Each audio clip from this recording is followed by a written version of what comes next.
In this podcast, we're going to explore, is being vulnerable unattractive to women? Now, there's a lot of messages out there that feed men that being vulnerable is the key to relationships.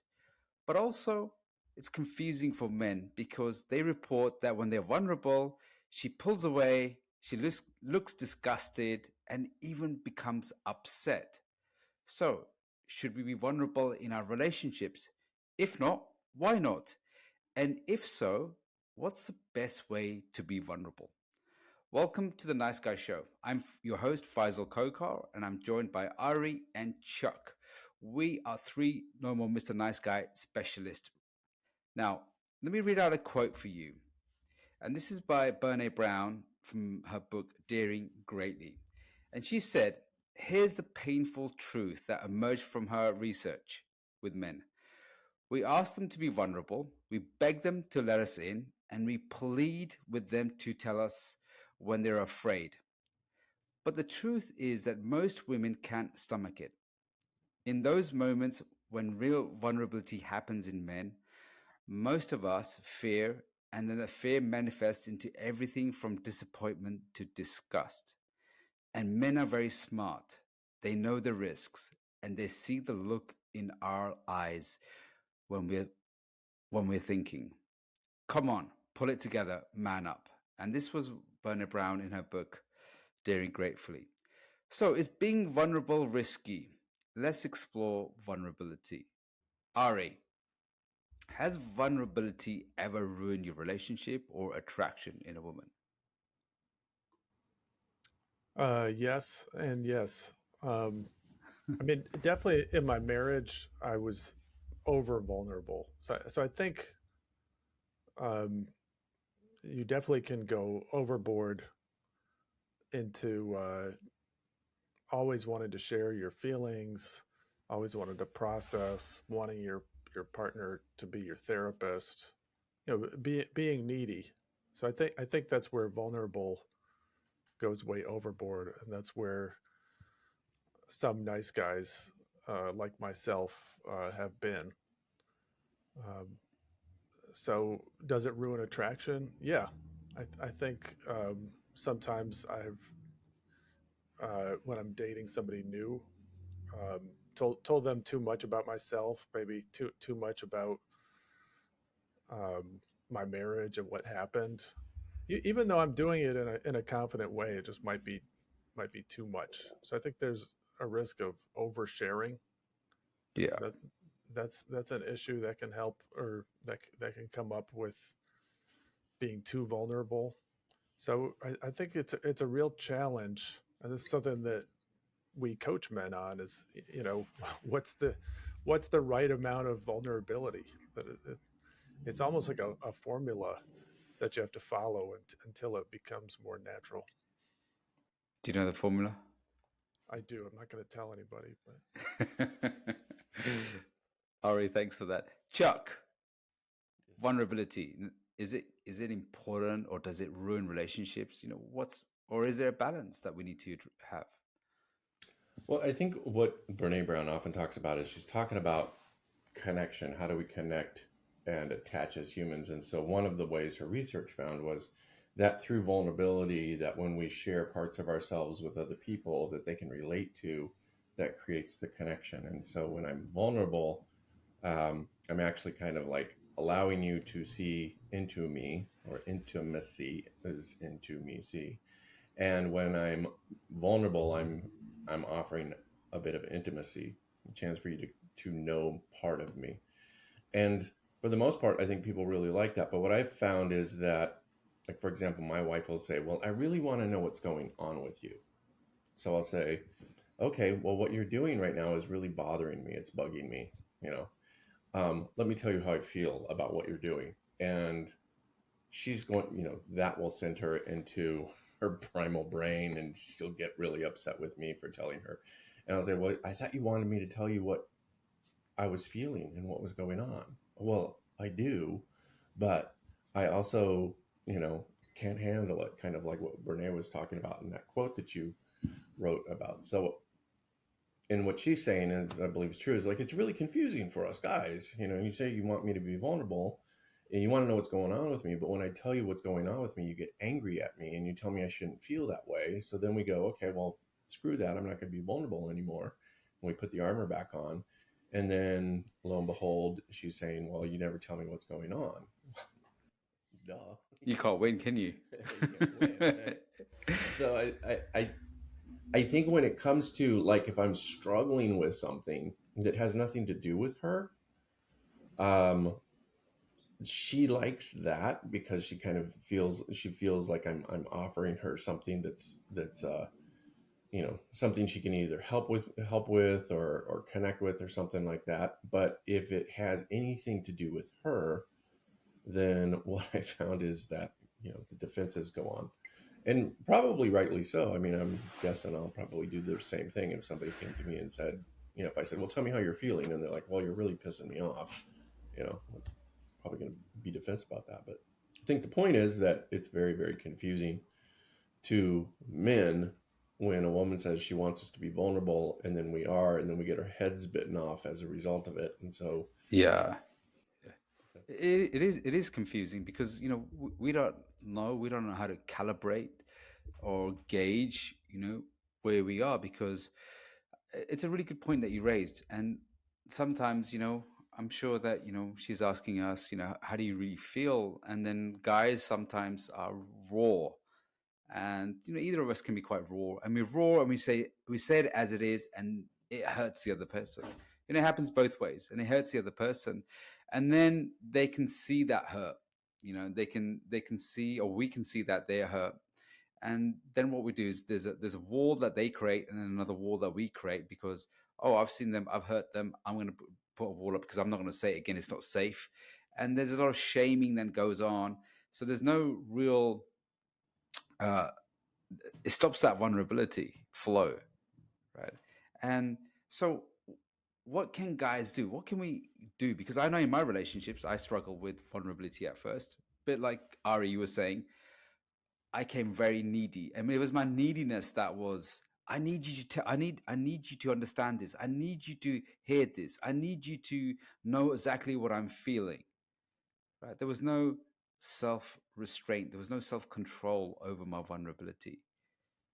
Right. So how do we know, or how can the guys get a good mix?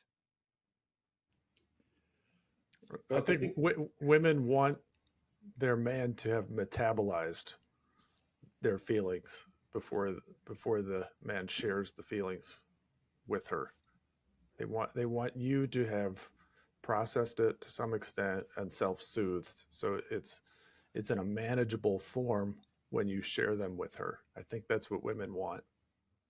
So is that like when you've gone to the cave, sort of yourself out, and then you come back, you metabolize it, but then she's going, well, what are you doing in the cave? Let me in. There's always going to be um, gaps. There's always going to be disappointment in terms of how much they get from you, and maybe it goes both ways. Maybe there's things we want from them and they can only give so much. So I think maybe it's also finding a partner um, whose needs for vulnerability or emotional sharing with you are the right fit, because I don't think they're the same for every woman. Have you ever found that you have found that in some relationships you were able to be quite vulnerable, and in some that there was like a no go area? What's your experience of being for both of you, Ari and Chuck? well, I think the women um, want to feel safe, and if a man isn't feeling safe in himself, doesn't know what he's going to do, that can create fear inside of her. But I think if we are vulnerable from the aspect of, um, this is going on with me, and I'll handle it, so that I'm expressing this to you, so you can know me and know me what's going on with me. And I think that's that's the key about vulnerability is she's saying, I want to know you. I want to know what makes you tick. I want to know what you're thinking about. I want to know what, is going on in your life. And I think as men, we oftentimes are like, we're either like, why would you want to know that? It's really kind of boring and mundane, or I don't want to freak you out. So we tend to hide those kind of things in ourselves rather than just being like, yeah, I had a hard day at work today. The boss came in and he was upset at something that I had done, but you know what? I can handle it. I got it. Here's what I'm going to do. Those kind of things. That she needs to know that she's safe. If you go in and you freak out and you're like, oh my god, I got trouble with my boss today and I don't know what I'm going to do and I'm probably going to get fired, and come and soothe me and take care of me, come be my mommy, Hmm. essentially, then that's what's going to turn her off. But she does want to know what's going on with you. She just wants to know that you can handle whatever's going on with you. And I think that's an important point as well. That so in my experience as well, teaching attraction to guys, especially in the dating phase, and guys, always asking me, should I be vulnerable? Should I not? And I always say, look, vulnerability, like Ari was saying, needs temperance. It needs a balance. It needs to have the right amount, especially on a first date. If you're saying, well, I was like this on a first date, and my ex was like this, and I did that, that's way too much information, right? And vulnerability isn't all about what's going on. A lot of guys, when they are vulnerable, they kind of show more logical than they show actually emotions. And even with my kids, I ask my kids, I've got two boys, and I say to them, hey, what's going on? Yeah, I'm okay, I'm good. Now I'm getting frustrated. I'm like, tell me what's going on. I want to connect with them. And they're giving that logical, yeah, I'm okay, and I know there's something going on. They've got some problems in their lives, and they're just giving me the straightforward answer. And I can see wanting to really probe into them.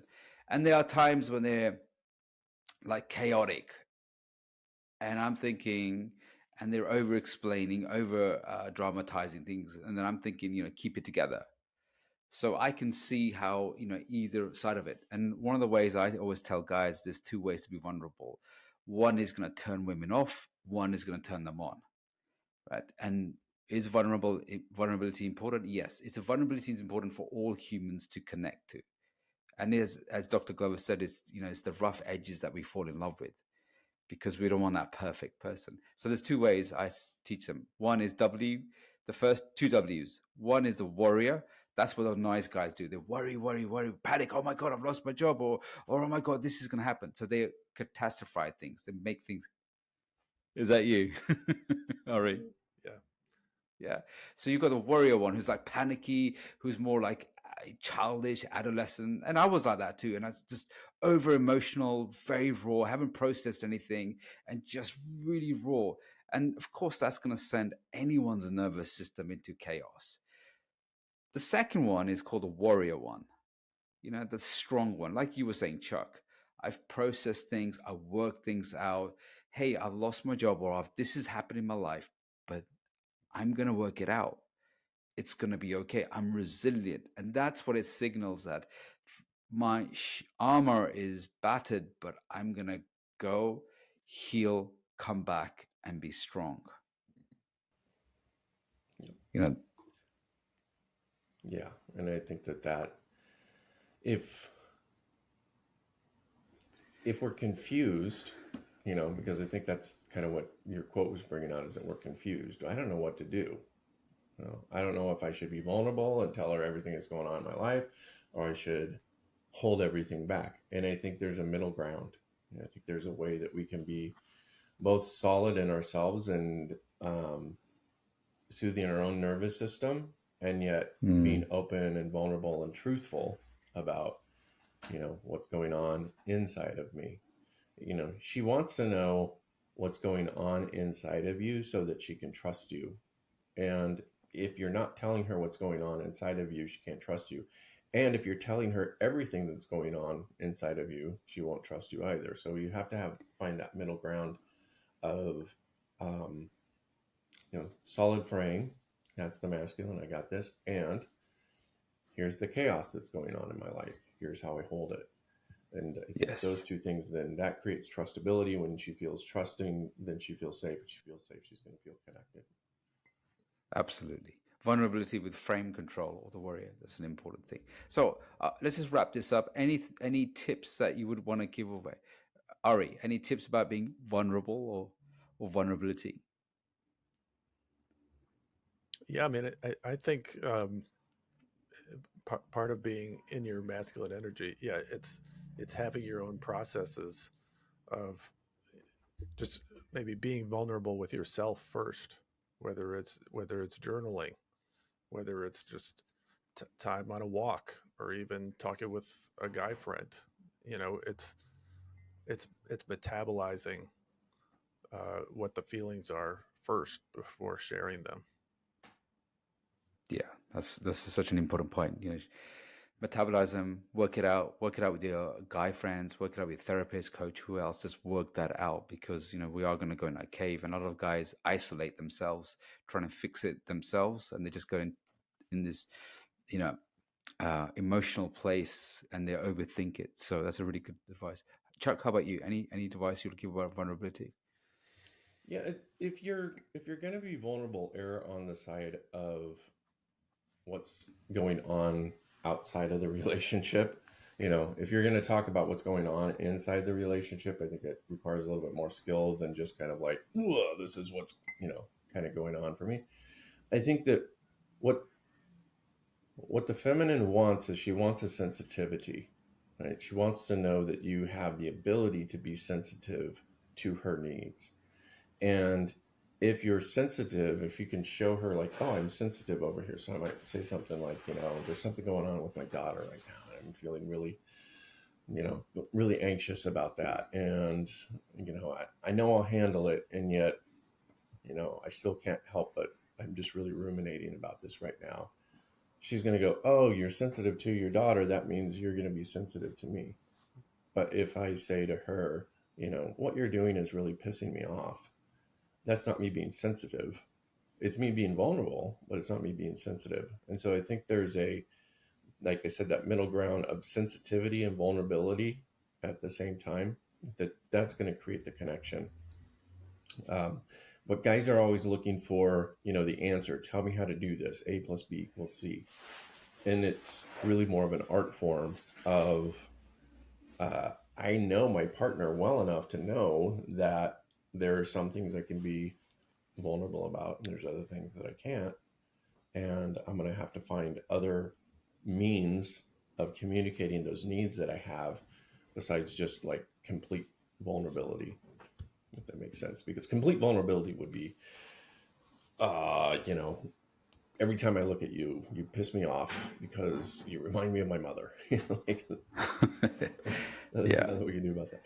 But if I'm sensitive and being like, I have some things I really need to work out with my mom that I can see are affecting me in my relationship with you. That's a yeah. more I like that. I like that. It's a good point that you mentioned. taking One, ownership. yeah, taking ownership, but also it's a skillful thing to do. It's not something that it takes time to learn how to have that balance, and also how to calibrate as well, because sometimes we can be over or we can be under. And one of the tips I Yeah. want to leave with the guys as well, and here's something that I noticed men do a lot, is when they're being vulnerable, they're more logically vulnerable. And what that means is that they describe what's going on in their world in a very logical way. And one of the ways I invite guys to do is, I said, add some emotive words to how you actually feel. So I'm feeling really stressed, or I'm feeling anxious, or I'm feeling lonely, I'm feeling sad. And that takes a lot of courage to add emotional words to it. Actually, I'm feeling quite fragile here, or I'm actually feeling this at the moment. And just adding a little bit of that, again, you just want to, I would say, in my opinion, just pepper spray that rather than just like all god blaze. Just a small amount of that. It's just a bit like chilies. You don't want to add too much to it, but you don't want to have less. A bit like salt, right? So you just have the right amount of it. So that's the sweet spot. Guys, if you got a lot of value out of this one, please remember to like and subscribe. There's another episode I'd highly recommend is episode number 56, The Time I Was Slapped in the Face with a Sacred Dick. And again, thank you for being part of the Nice Guy Show. Please, if you're watching this on YouTube, remember to like and subscribe and also comment. And also go to the niceguyshow.com. And we've got a website where you can actually reach out if there's anything that you want us to cover, any kind of challenges that you have. We can discuss this on the Nice Guy Show. And with that, see you in the next one. You've been listening to The Nice Guy Show with certified Nice Guy recovery coaches Ari Graf, Chuck Chapman, and Faisal Kokar. Be sure to subscribe to this channel so you can listen to our latest episodes and visit us on www.theniceguyShow.com. If you have any topics you'd like to hear us discuss, send us an email at support@theniceguyShow.com. Thanks for listening.